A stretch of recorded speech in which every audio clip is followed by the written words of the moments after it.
pagkaon. Pero ang mga tao, mukhaon ini. So, ang kinabuhi sa ulod, naa sa dugo. Una nga, kung mahutang kang dugo, abunuhan ka.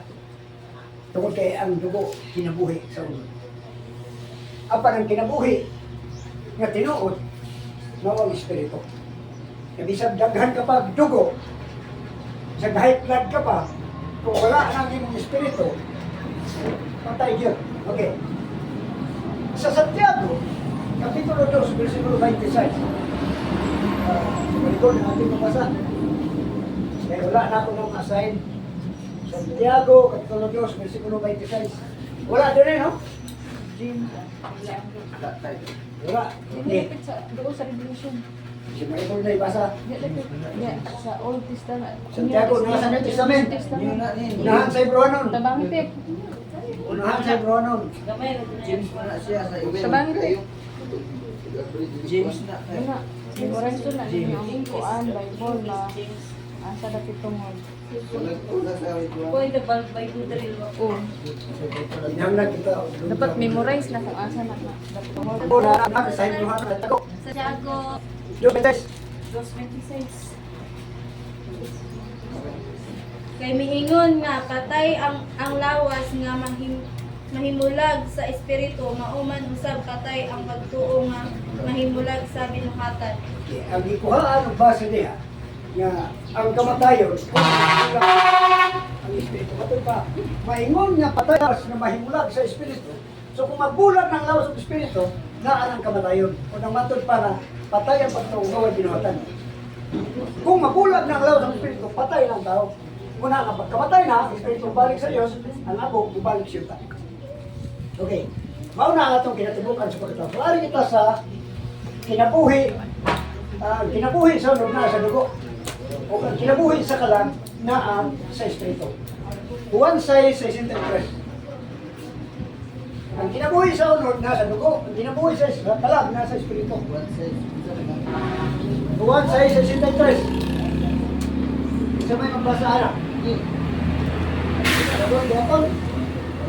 Yan naman na sa kwan. Assignment. May design na.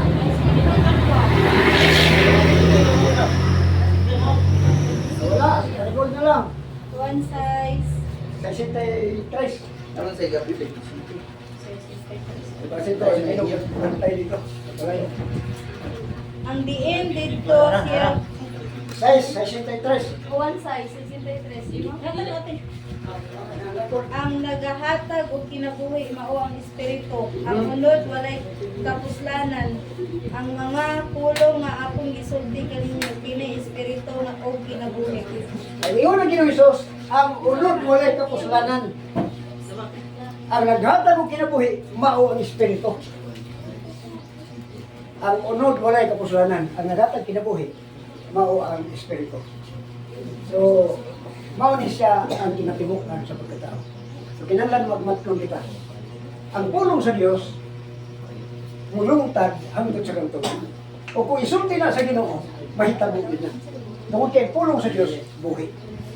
Naglihok ni siyang kamahanan, dinhi sa ato, kung atong tuhan atong dawaton.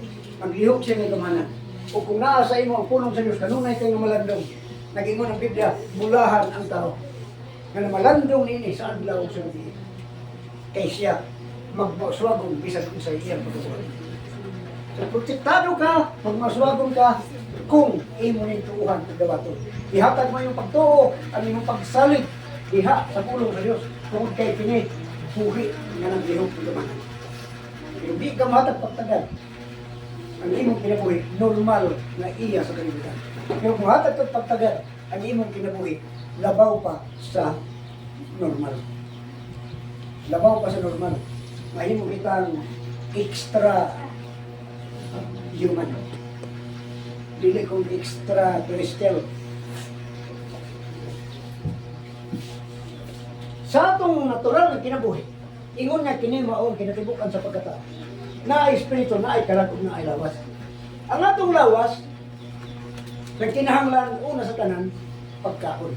Ato sa ni Mateo 6, 23, 25, 27. Mateo 6, 23, 5 kayo sa City.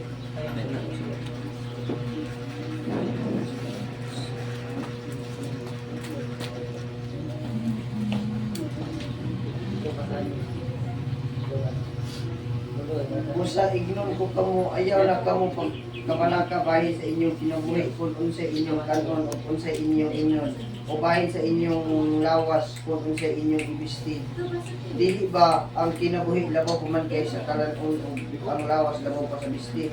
Tanawan ninyo ang mga langgam sa kalangitan, wala sila magpugas ni mag-ani ni magkipos ngadto sa mga dapa apan gipakaon sila sa inyong langitnong amahan. Dili ba labaw pa man kamong bili kay nila?